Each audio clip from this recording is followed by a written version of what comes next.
আমার প্রিয় ছাত্রছাত্রীরা, আশা করি তোমরা বাড়িতে আছো, সুস্থ আছো। আজকে আমরা একটা বাংলা রিভিশন ক্লাস নিয়ে চলে এসেছি। হাফ ইয়ারলি পরীক্ষার বাংলার সিলেবাস আমাদের শেষ হয়ে গেছে। আজকে দেখো, আমরা সেই ক্লাসে আমরা যা যা করিয়েছিলাম সেগুলিরই একটা রিভিশন ক্লাস আমরা আজকে তোমাদের রিভিশন একটা করাচ্ছি। আমি কি কি দিয়েছি দেখো, প্রথমে দিয়েছি অর্থ লেখো। কি কি? অভিনয়, ব্যবসা, ভাগ্নে, আতিথ্য, তোরঙ্গ, ঝর্ণা, ঝগড়া, গুনতি করে আর ঘন, এই কটা হচ্ছে অর্থ দিয়েছি। এরপর দিয়েছি দেখো বিপরীত শব্দ লেখো।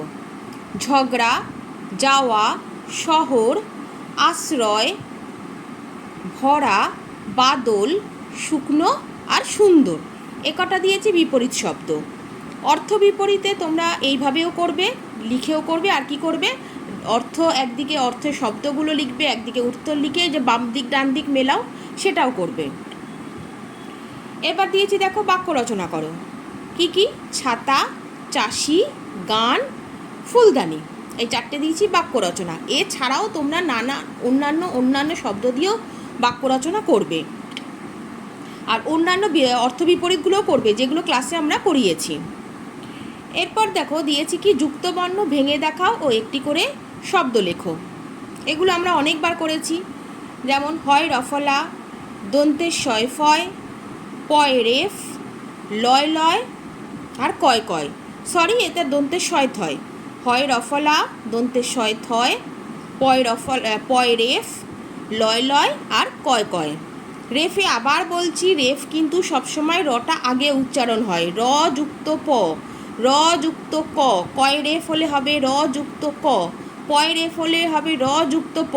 কিন্তু রফলা আর জফলা কি হয়? রফলা হলে কি হবে? হ যুক্ত রফলা, হ যুক্ত জফলা, জফলা হলে হবে হয় জফলা হলে হ যুক্ত জফলা, জফলা রফলা পরে হয়, কিন্তু রেফের র উচ্চারণ সবসময় আগে হয়, এটা মাথায় রাখবে। এরপর দিয়েছি দেখো বাক্য সাজিয়ে লেখো। একটা বাক্যকে আমি উল্টোপাল্টা করে দিয়েছি, তোমরা সেটাকে সাজিয়ে লিখবে। মা ওইখানে পুকুর পাড়ে, তাহলে নিশ্চয়ই এখানে বুঝতে পারছো এটা কীভাবে লিখতে হবে। ওইখানে মা পুকুর পাড়ে, উত্তরে কী হবে? ওইখানে মা পুকুর পাড়ে। এরপরে দিয়েছি দেখো জলে সূর্য হ্রদের যায় অস্ত, জলে সূর্য হ্রদের যায় অস্ত, তাহলে উত্তরটা কী হবে? হ্রদের জলে সূর্য অস্ত যায়। তারপরে দেখো পায়রা ওড়ায় বেলায় পড়ায়, পায়রা ওড়ায় বেলায় পড়ার, তাহলে উত্তরে কি হবে? পড়ার বেলায় পায়রা ওড়ায়। তারপর কি দিয়েছি দেখো বাড়ি বরের অহল্যাপাড়ায়, উত্তরে কি হবে? বরের বাড়ি অহল্যাপাড়ায়। তাহলে বুঝতেই পেরেছো, একটা বাক্যকে উল্টোপাল্টা করে দিয়েছি, সেটাকে সাজিয়ে লিখতে হবে। এরপরে কি দিয়েছি দেখো কবিতার লাইন মেলাও। বাম দিক ডান দিক করে কবিতার লাইন দিয়েছি, সেটাকে মেলাতে হবে। বাম দিকে কি লিখেছি দেখো, জিনিসপত্র জুটিয়ে এনে। তারপরের নম্বরে 2 নম্বরে কি লিখেছি, পাখি সব করে রব রাতি পোহাইল। 3 নম্বরে কি দিয়েছি, বসন্তে ফুল নিয়ে। এবার ডান দিকে কি লিখেছি দেখো, প্রথম 1 নম্বরে দিয়েছি কাননে কুসুমকলি সকলি ফুটিল। 2 নম্বরে মধুমাস রাত জাগে। 3 নম্বরে গ্রামের মানুষ বেচে কেনে। তাহলে এবার ডান দিক বাম দিক মেলালে কি হবে ব্যাপারটা? জিনিসপত্র জুটিয়ে এনে গ্রামের মানুষ বেচে কেনে। পাখি সব করে রব রাতি পোহাইল, কাননে কুসুমকলি সকলি ফুটিল। বসন্তে ফুল নিয়ে মধুমাস রাত জাগে।